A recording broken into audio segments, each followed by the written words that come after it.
Hello, welcome to our channel. If this is your first time viewing us, my name is Tawana. And I'm Lucian. And this is our channel, Autism Journey Times 2.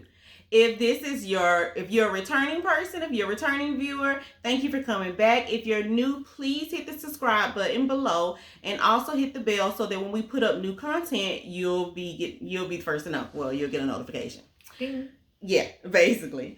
So today we are on here because we wanted to go ahead and discuss Saturday's appointment.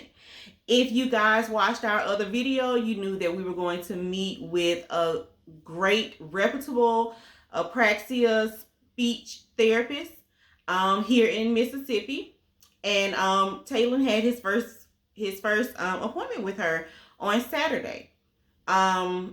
I've talked to her on the telephone, going through a lot of things with her, and she has been very excited to meet Taylen and work with him. I've heard a lot of things about her, great things. So I'm also super excited, and so is Lucian. We are like just exuberated about Taylen seeing her. So we first got to the appointment, of course, COVID. So only one of us could go in. So we chose Lucian to go in. Number one, because Taylen does very well with Lucian. Yes. When he's with me, he's in straight baby mode. So, she may or may not get a good read off of him. You know how kids do when they with their mama.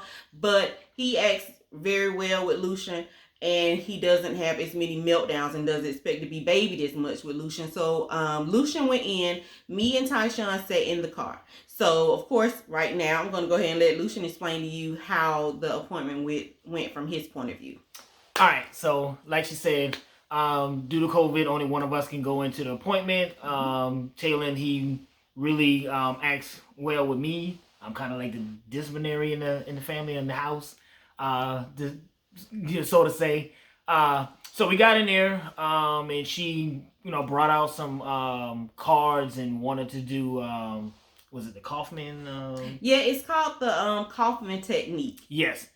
So that's, you can Google it. So that's what she wanted to start off with. So first she started off with having him mimic some sounds, and of course Taylen just being early in the morning for him.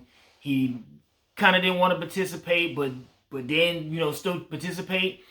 So he started off making some of the sounds, and then of course he got to the point where he started whining. And so, had to calm him down, get him to the point where he calmed down. So he started, mimicking words she would say, tell him to say, like "buh," and he would try to say it, but he would say "guh" or "g" instead of saying the right word. But after she would go to something else, then it'll click, and then he'll say it after she had already done it and was getting ready to move on to something else. So it was take him a little bit to process it. A little bit, but once he started getting it, he would say it, and then right off the bat, she knew it was apraxia. She's like, "Yep, that's apraxia." She's like, his tongue is not moving, it's sitting in the back, and it's not moving like it would normally, like it would if you normally speak, it would do. She also mentioned about when babies, when they drink a bottle, and how their tongue moves like a natural movement, and he has that, but when it comes to speaking, his tongue sits in the same spot. And no matter what word that he's trying to, what word or what sound he's trying to pronounce or mimic, his tongue sits in the same spot. So basically she was saying his tongue sits in the back of his mouth. Yes. Because she explained it to me afterwards, because I, wanted to talk to her after the appointment. And she explained that his tongue kind of sits in the back of his mouth, which is kind of restricting his speech. Yes. You can go ahead. You have something else to say? No, I do. Now, just in case we didn't hint on or talk to you guys about what apraxia is, I'm not sure if we really summed that up for you guys, but apraxia is like a speech disorder. It's like a neurologist. I cannot talk. A neurologist. Oh my gosh, Georgia. Yes. Come get your girl. Say it. Neurologist. No, I'm trying to say neurological. Okay. You making them words. Anyways, it's like a mind thing, y'all. It's kind of like, the best way to put it would be like a stroke victim, because you know how it could be a stroke victim where they can have something going on with their brain where it's almost like they, in their head, they know the word that they're going to say, but it comes out totally different. Have you ever had an instance where you're trying to say something, but then the person next to you is like, you didn't say that, but you know in your head that you said that word? But that's not what came out of your mouth. But in your head, that's what was going to come out your mouth. So like for Taylen, it's almost as if he can't say words on like when he's thinking about it, like intentional speech. Yes. It messes with his intentional speech. Now I know for from experience, and Lucia knows this too. When Taylen gets upset, he says all kinds of like sounds and different like sounds, and not, I wouldn't say words, but just different sounds that he won't make any other time.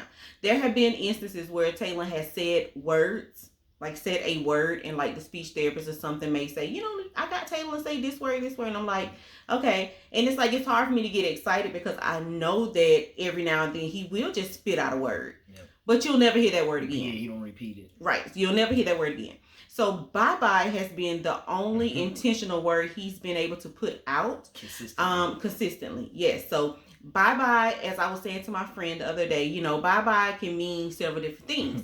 Bye-bye can mean if I say, okay, Taylen, come on, we getting ready to go to the store. Or we getting ready to go, get something to eat. He'll be like, oh, bye-bye. And I'm like, yep, we getting ready to go. Get your shoes on. So that's one way. Another one can be like, if he wants to go somewhere, he'll come in there and he'll say, bye-bye. And you're like, where you want to go? Bye-bye. And he'll like, he want to go somewhere. Or the new one is when we're in the car and I'm in the passenger seat, Lucian's driving, and then you get this little tip, tip, tip, tip, tip, tip, tip on your shoulder. And then he's like, bye-bye. That means, where are we going? So bye-bye means several different things, and of course, us as parents, we know which bye-bye mean, which bye-bye he's trying to, ask you. Now, the only other intentional word we've heard from Taylen has been, yeah.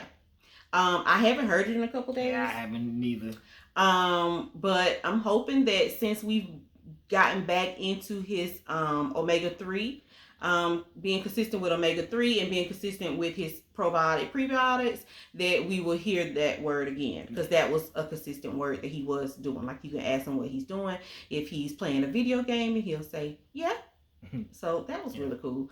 But we kind of fell off when it came down to his probiotic prebiotic and when it came down to his omega-3. So I don't know if that had anything to do with it, but it is ironic that once we fell off of the consistent every day, it went away. So we just started back up. Let's say today is day 3. Yeah, so because we started this on Sunday. But I want to go back to his appointment. So he got to the point where when she would tell him to put his mouth together to pronounce certain words like the puh sound, and he would do it. Like these were things that Taylen never did. So when she would tell him, hey, put your lips together, and then he would do it. And then when it was time to make the sound like M, he struggled with that a little bit. And then of course he was getting between that and being frustrated. But once he was able to calm down and started participating and getting it, he was starting to get it. And then she brought out the cards and then was showing him like different the vowel sounds. So he was doing the O. He was doing the A, he was doing the E, and it was so easy. Like he would, she would hold up the E, and he'd look at it, and before she even get it out of her mouth, he E, and I was like, okay, I'm like, all right, so we on to something. Like, okay, he's getting it, and but I think more so once the appointments start coming and being more frequent and consistent, he'll be back to being able to not get so overwhelmed and right. Because he hadn't done any type of therapy in almost a year since COVID happened. But once he gets back into it and get consistent with it, I think he'll be fine and he'll stop picking up on it because he is that smart. For him to just that one appointment, I think we was in there for like 45 minutes, and for him to stop picking it up right off the bat, he was picking it up. And he even taught her some sign language in there because some of the sign language she wasn't that great at, but he was doing them, and I'm like, she's like, well, what's that? And I was like, oh yeah, this means thank you, and this means you're welcome, because he's pretty, he got a good bit of signs down pat that he knows. Now she was highly excited to work with him, which we love that, because my thing is like most of the times we get it where he goes somewhere and it's like the person is like, oh, like he's They don't vibe. I'm not sure what I can do or what to do with them, because it's like he has this, he does this, and I didn't expect him to already know this, and it's like, okay. So finally we got somebody who's just like, oh, I'm ready for the challenge.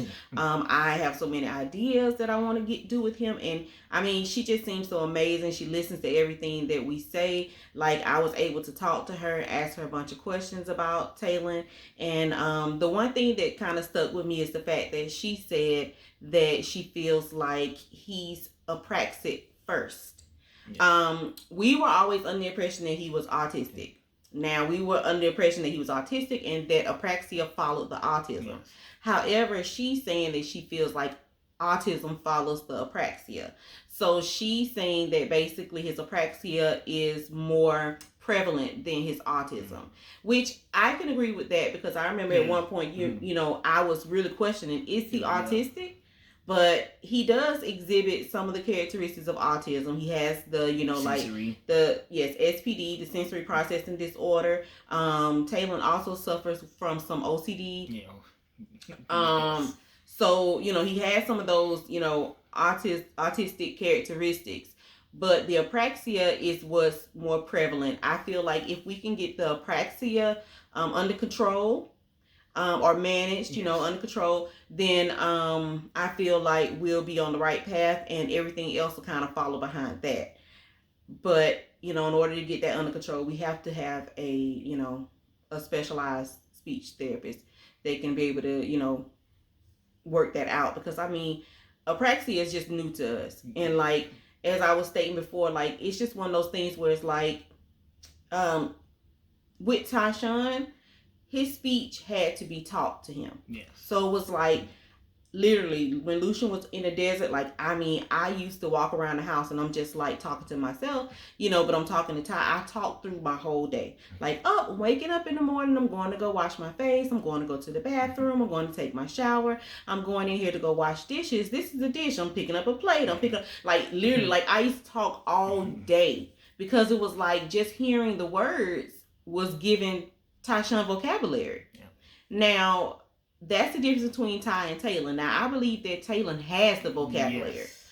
I think that if that block or whatever that is, that block or that misfire or that, missed wire, whatever, from his brain to his mouth could get corrected, I believe that he will have what he needs. It's nothing that he needs to be taught. Yes. So it's like, it's not as simple as sitting here and teaching him, this is tree, say tree, tree, tree. Like, it's not that simple. With him, it's a matter of figuring out how to get his mouth positioned to get the word to come out. Yes. So I'm very excited. He has another appointment on Thursday. Yep. So we'll just let you guys know, we'll let you guys know how it goes. We just want to jump in here really, really quickly and give you guys an update on Taylen's therapy appointment.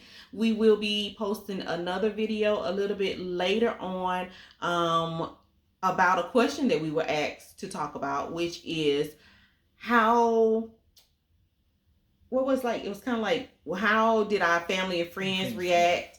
Like, how did family and friends play into the whole autism, apraxia, diagnosis and things like that. So we will get on here and we'll talk about that, which is kind of a sensitive, kind of touchy subject. Yes. But we will get on here and talk about that, because I feel like, we feel like, we were discussing it, and we really feel like we want to be a voice for someone else, and hopefully we can find someone, or someone can find our page and they can relate to what we're going through, because it's like one of those things where there's no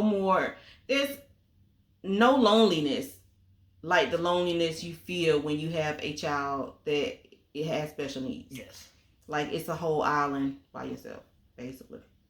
But anyways, we're gonna touch on that later. Don't want to get into that right now. Want to have kind of like a short video today, but we want to just get on here and just tell you guys about the appointment, and we'll jump back on a little bit later and let you guys know, like a week later about the next appointment, and tell you guys how that goes.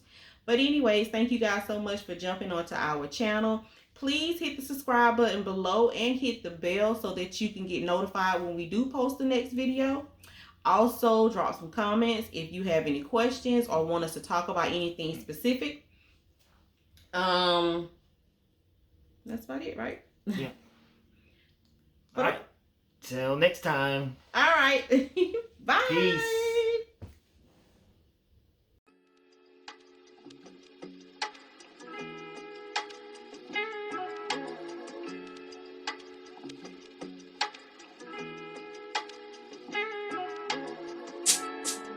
L double got that fire.